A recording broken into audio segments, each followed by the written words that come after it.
Friends, मैं advocate Wasim एक बार फिर आपके साथ जुड़ा हूँ और एक इम्पॉर्टेंट जजमेंट जो कि अभी इलाहाबाद हाई कोर्ट से आई है और ये रेप और पॉक्सो के केस में आई है। इसमें ऑनरेबल इलाहाबाद हाई कोर्ट ने एक पॉक्सो का जो एफआईआर दर्ज था रेप एंड पॉक्सो के केस में, उसमें उस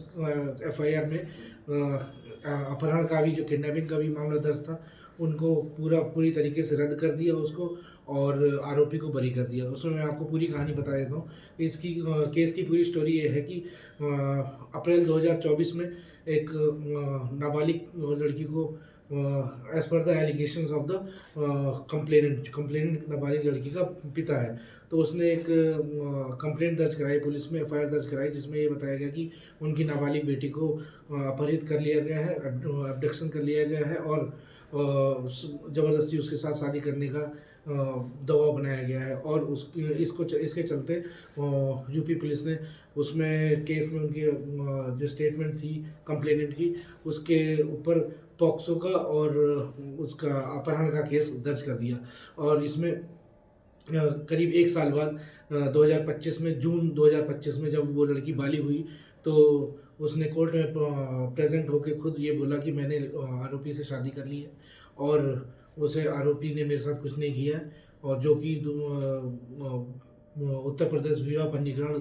एक्ट जो 2017 का है, उसके तहत वो उनका विवाह जो शादी है वो पंजीकृत हो चुकी है और रजिस्टर्ड हो चुका है, और इसलिए उनको छोड़ दिया जाए। उनकी कार्रवाई जो आगे चल रही है कि लीगल कार्रवाई, वो बंद कर दी जाए, क्योंकि ये एप्लीकेशन लगाई गई थी जो कंप्लेनेंट था उसके द्वारा लगाई गई थी, और उसने उसकी जो पीड़िता थी उसने कोर्ट में आके ये बयान दे दिए थे कि हमने शादी कर ली है और मेरे साथ कुछ भी जो आरोपी ने गलत नहीं किया। तो ऑनरेबल कोर्ट ने सारी कार्रवाई को थॉरोली समझते हुए ये बताया कि अगर जो पीड़िता है वो खुद बता रही है कि मेरी शादी हो गई है और आरोपी से मेरी शादी हो गई है और मैं उसी के साथ रहना चाहती हूँ, और दूसरी बात कि उसने कोई ऐसे मेरे साथ गलत काम नहीं किया, वो सब उसकी रजामंदी से हुआ था जो भी हुआ था। तो इस चीज़ को देखते हुए अगर कोर्ट ने ये कहा कि अगर हम केस को आगे चलाते हैं और ये बात, पीड़िता की बात को नहीं मानते और आरोपी को केस आगे चला जाता है, सज़ा उसमें हो जाती है, या आगे क्या प्रोसीडिंग होती है उसमें जो भी ऑर्डर आता है, अगर एडवर्स ऑर्डर आता है, तो ये सारी चीज़ें एक पत्नी के लिए हैरेसमेंट के होगी, क्योंकि वो अपने पति को छुड़ाने के लिए महीने दर महीने, साल दर साल कोर्ट के चक्कर काटती रहेगी। इसलिए कानून, और एक चीज़ और बताया कि कानून जो है समाज में कठिनाई पैदा करने के लिए नहीं, समाज की समस्याओं को सुलझाने के लिए है। तो इसमें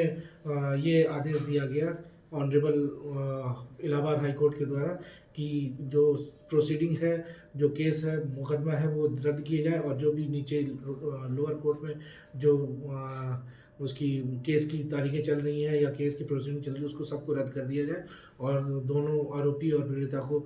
एक साथ रहने का मौका दिया जाए, ताकि वो अपना जीवन अच्छे आपस में रहकर इकट्ठे बिता सकें और अपना घर बसा सकें। Thank you.